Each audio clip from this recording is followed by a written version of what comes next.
श्री कृष्णा। आज हम सुनेंगे श्रावण मास के शुक्ल पक्ष में आने वाली पवित्र एकादशी की व्रत कथा। तो चलिए कथा शुरू करते हैं। श्रावण मास के शुक्ल पक्ष की एकादशी को पवित्र एकादशी के रूप में मनाते हैं। इस वर्ष पवित्र एकादशी का पर्व 8 अगस्त 2022 को मनाया जाना है। धर्म ग्रंथों के अनुसार इस व्रत की कथा सुनने मात्र से वाजपेयी यज्ञ का फल प्राप्त होता है। पवित्र एकादशी का महत्व भगवान श्री कृष्ण ने धर्मराज युधिष्ठिर से कहा था। भगवान के कथन के अनुसार यदि निसंतान व्यक्ति यह व्रत पूर्ण विधि विधान व श्रद्धा से करता है तो उसे संतान की प्राप्ति होती है। अतः संतान सुख की इच्छा रखने वालों को इस व्रत का पालन करने से संतान की प्राप्ति होती है। पवित्र एकादशी का श्रवण एवं पठन करने से मनुष्य के समस्त पापों का नाश होता है, वंश की वृद्धि होती है तथा समस्त सुख भोग कर परलोक में स्वर्ग को प्राप्त होता है। इस दिन भगवान नारायण की पूजा की जाती है। सुबह स्नान आदि से निवृत्त होकर स्वच्छ वस्त्र धारण करके श्री हरि का ध्यान करना चाहिए। सबसे पहले धूप दीप आदि से भगवान नारायण की अर्चना की जाती है।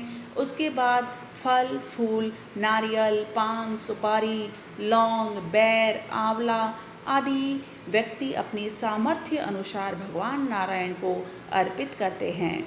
पूरे दिन निराहार रहकर संध्या समय में कथा आदि सुनने के पश्चात फलाहार किया जाता है।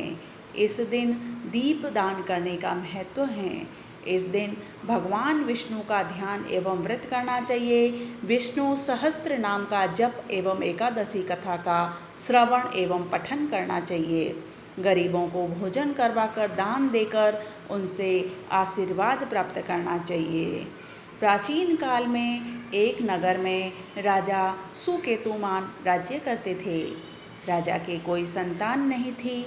इस बात को लेकर वह सदैव चिंताग्रस्त रहते थे। एक दिन राजा सुकेतुमान वन की ओर चल दिए। वन में चलते हुए वह अत्यंत घने वन में चले गए। वन में चलते चलते राजा को बहुत प्यास लगने लगी।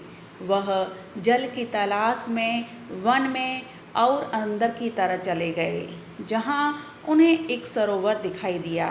राजा ने देखा कि सरोवर के पास ऋषियों के आश्रम भी बने हुए हैं और बहुत से मुनि वेद पाठ कर रहे हैं। राजा ने सभी मुनियों को बारी बारी से सादर प्रणाम किया। ऋषियों ने राजा को आशीर्वाद दिया। राजा ने ऋषियों से उनके एकत्रित होने का कारण पूछा। मुनि ने कहा कि वह विश्वदेव हैं और सरोवर के निकट स्नान के लिए आए हैं।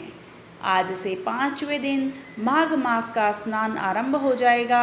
आज पुत्रदा एकादशी है। जो मनुष्य इस दिन व्रत करता है उन्हें पुत्र की प्राप्ति होती है।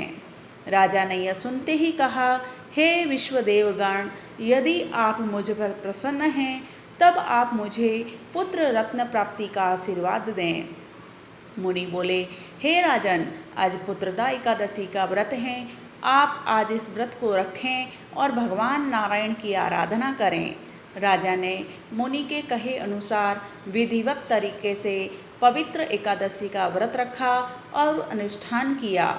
व्रत के बाद शुभ फलों द्वारा राजा को संतान की प्राप्ति हुई।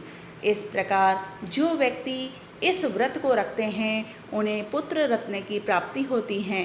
संतान होने में यदि बाधाएं आती हैं तो इस व्रत के रखने से वह दूर हो जाती हैं। जो मनुष्य इस व्रत के महात्म्य को सुनता है उसे मोक्ष की प्राप्ति होती है। इस व्रत के नाम के अनुसार ही इसका फल है। जिन व्यक्तियों को संतान होने में बाधाएं आती हैं अथवा जो व्यक्ति पुत्र प्राप्ति की कामना करते हैं उनके लिए पवित्र एकादशी का व्रत बहुत ही शुभदायक होता है। इसीलिए संतान प्राप्ति के लिए इस व्रत को व्यक्ति को विशेष करना चाहिए, जिससे उसे मनोवांछित फलों की प्राप्ति हो सके। बोलिए श्री कृष्ण बिहारी लाल की जय। आशा करती हूँ मेरे द्वारा सुनाई गई ये कहानी आपको अच्छी लगी होगी। यदि अच्छी लगी हो तो मेरे वीडियो को लाइक एवं चैनल को सब्सक्राइब करना बिल्कुल न भूलें। बोलिए श्री कृष्ण कन्हैया लाल की जय।